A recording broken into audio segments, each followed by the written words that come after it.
Jadi beberapa hari belakangan, setidaknya 4 atau 3 hari belakangan itu, foto-foto atau video Pak Jokowi sama Pak Ganjar lagi kunjungan di Jawa Tengah itu kayaknya paling banyak menghiasi, konten di grup-grup WA yang gue ikutin. Ya sebagian adalah grup WA para pendukung Jokowi di 2014 maupun 2019.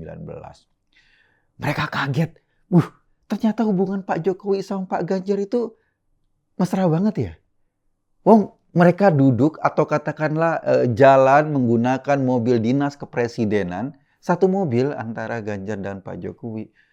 Selama 4 hari mereka tarawih bareng, kemarin Jumatan bareng, tarawih bareng, kemudian kunjungan ke pasar tradisional di Solo, di Boyolali bareng-bareng, dan gesturnya menunjukkan keakraban yang luar biasa.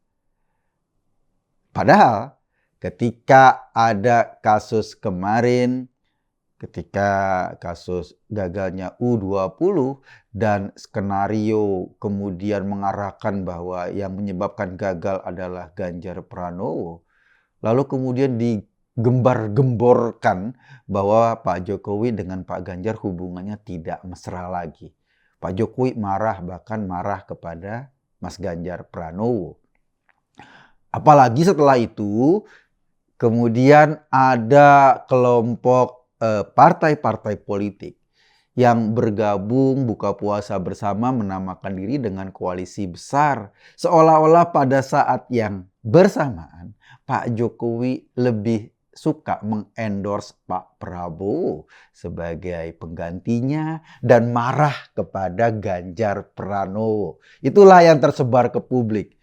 Teman-teman yang Jokower ini atau pendukung Pak Jokowi mulai goyang. Tadinya mereka sudah yakin dengan pilihannya Pak Ganjar, kok kayaknya Prabowo ini menjadi orang yang di-endorse Pak Jokowi. Teman-teman mungkin lupa, sebagai seorang presiden, Jokowi ya pasti akan mendorong semuanya. Mendorong orang-orang yang potensial untuk jadi capres atau jadi cawapres, karena akan melanjutkan legasi Pak Jokowi yang sudah ditorehkan selama 10 tahun masa pemerintahannya. Jadi bagi dia berkepentingan untuk tidak punya hambatan dengan semua. Dia hanya punya hambatan pada orang-orang yang dia tahu pasti nggak bisa kerja. Yang dia tahu pasti cuma banyak omong. Yang dia tahu pasti cuma akan menggagalkan semua legasi yang ditinggalkannya. Cuma akan membuat legasi-legasi positif yang ditinggalkannya dikalikan 0. Jadi 0 artinya. Jadi wajar kalau sikap Pak Jokowi terhadap Anies Baswedan misalnya kelihatannya ya nggak terlalu positif. Karena apa? Karena mungkin di kepalanya Pak Jokowi atau di matanya Pak Jokowi, wah, orang ini nih, kalau diminta jadi capres atau jadi presiden, dia akan lebih banyak membawa kemunduran ketimbang meneruskan kemajuan. Nah, kira-kira kayak gitu deh. Jadi wajar dalam konteks pertemuan koalisi besar partai-partai yang selama ini mendukung pemerintah, Nasdem nggak diundang. Kenapa nggak diundang? Ya lo kan sudah di sana. Sudah mau kepada atau berdekatan dengan orang-orang yang memang selama ini menghantami pemerintah. Jadi ya Nasdem monggo silahkan di sana, sama mikirin saja bagaimana Johnny Plate itu bisa keluar dari tuduhan korupsi yang sekarang sedang melibat dia di Departemen Kominfo atau di Kementerian Kominfo. Jadi gitu.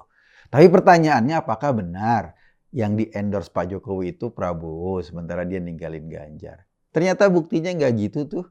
4 hari, jarang loh presiden kunjungan ke satu tempat selama berhari-hari terus-menerus. Hampir 4 hari, dari Jumat ke pulang kampung di Solo, terus kemudian sampai beberapa waktu itu terus-menerus dia melakukan kunjungan kerja di Solo dan jalan kemana-mana ya bareng Ganjar.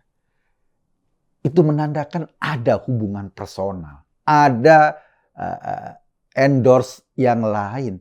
Di sini endorse-nya melulu bentuknya politis karena partai politis. Di sini endorse-nya barangkali lebih kepada personal, lebih kepada dia sebagai personal, yang butuh kedekatan emosional, yang butuh kepercayaan yang puncak. Kalau ini kan namanya politik ya, ujung-ujungnya adalah kekuasaan, bukan kepercayaan puncak. Bahwa Pak Jokowi tidak mungkin misalnya terang-terangan saya mendukung Ganjar Pranowo atau saya mendukung Prabowo, itu nggak mungkin disampaikan oleh Presiden. Tapi fenomena yang kita lihat, kan tafsir-tafsir yang kita dapatkan kan dari fenomena-fenomena yang ada. Misalnya para pendukung Prabowo menafsirkan dari hadirnya Pak Jokowi di pertemuan koalisi besar beberapa partai itu. Para pendukung Ganjar melihat ini berhari-hari jalan kemana-mana satu mobil, berinteraksi dengan rakyat, berinteraksi dengan calon pemilih. Kan mereka rakyat calon pemilih kan? Berinteraksi langsung. Itu menandakan endorse yang jauh lebih nyata. Kalau gue ditanyain gimana? Gue sih simple. Kan gue 2 periode itu waktu Pilpres 2014, Pilpres 2019, gue ada di barisan pendukung Pak Jokowi. Gue ingat 2014 ketika Pilpres atau 2019. 2 periode itu memang gue berdiri atau katakanlah mendukung Pak Jokowi. Terang-terangan kita memang berdebat di media sosial. Di 2014 gue ingat, 2019 kenapa gue dukung Pak Jokowi makin kencang? Karena sejak dia menjadi presiden dari 2014 sampai 2019, gue udah mulai lihat tuh kemampuannya, hasil kerjanya, keluar biasaannya dalam menghandle masalah-masalah ekonomi, tumbuh kita makin bagus, ekonomi kita makin stabil. Tapi di 2014 gue punya referensi apa tentang seorang Jokowi? Iya, dia adalah bekas wali kota Solo 2 periode. Di Solo katanya lumayan, kan? Tapi kan gue bukan warga Solo, gue nggak punya data yang konkret. Kemudian dia adalah gubernur DKI, kalaupun masa jabatannya cuma sebentar. Jadi data itu yang gue miliki dari seorang Jokowi. Ketika dia berhadapan dengan Pak Prabowo di Pilpres 2014, gue memilih Pak Jokowi atau gue memilih berada di barisan Pak Jokowi. Kenapa? Karena gue punya data lengkap juga soal Pak Prabowo kan. Artinya apa? Artinya pada 2014 dengan data yang lebih sedikit tentang prestasi-prestasi Pak Jokowi, gue punya data lengkap, yang lebih lengkap lah karena Pak Prabowo kan tokoh nasional. Tentang Pak Prabowo dan gue duduk atau berada di barisan Pak Jokowi. Apalagi di 2019 ketika data-data tentang seorang Jokowi sudah jauh lebih lengkap, jauh lebih bisa kita akses, jauh sudah kita rasakan. Ya, gue makin serius dong berdiri di situ. Jadi 2014, even gue gak punya data saja, gue akan memilih di sampingnya Pak Jokowi ketimbang waktu itu di tempatnya Pak Prabowo. Bagaimana 2019? Gue rasa pilihan-pilihan gue juga gak terlalu banyak. Pak Anies, waduh, gue agak nggak srek lah ya. Gue tahu Jakarta lah gimana caranya, gimana ceritanya Jakarta. Pilihan kedua Pak Prabowo karena sebagian besar orang ke sana. Kayaknya referensi gue di tahun 2014 belum bisa gue lepasin semua di kepala gue deh. Gitu. Jadi ya memilih Pak Prabowo atau teman-teman gue sebagian gitu loh. Gue masih agak susah. Jadi mau tidak mau, gue akan mencari orang yang berdekatan secara emosional, punya karakter kepemimpinan yang sama, punya gaya yang sama dalam berinteraksi dengan masyarakat, mampu berkomunikasi dengan semua segmen masyarakat. Karena cuma dengan cara itu dia bisa mengetahui nafas masyarakat. Dan orang-orang kayak gini nggak banyak. Kenapa gue bilang nggak banyak? Karena jarang juga ada orang yang mampu berkomunikasi atau mampu menyelami wajah atau perasaan masyarakat dengan dalam. Pak Jokowi salah satunya. Dan yang kedua menurut gue yang punya kemampuan yang sama adalah Pak Ganjar Pranowo. Jadi setidaknya secara personal gue ngelihat ada kesamaan antara Pak Ganjar dengan Pak Jokowi. Yang kedua, menurut gue ketika orang bilang Pak Jokowi marah sama Pak Ganjar gara-gara kasus U20 kemarin, buktinya nggak juga tuh. Buktinya justru habis setelah kasus itu jalan barengan berhari-hari di Solo. Ingin ditunjukkan kepada publik gimana hubungan antara keduanya. Nggak ada masalah. nggak ada problem. Karena keduanya tahu bahwa di atas perbedaan-perbedaan itu ada perasaan yang menyatukan untuk membuat Indonesia jauh lebih baik ke depan.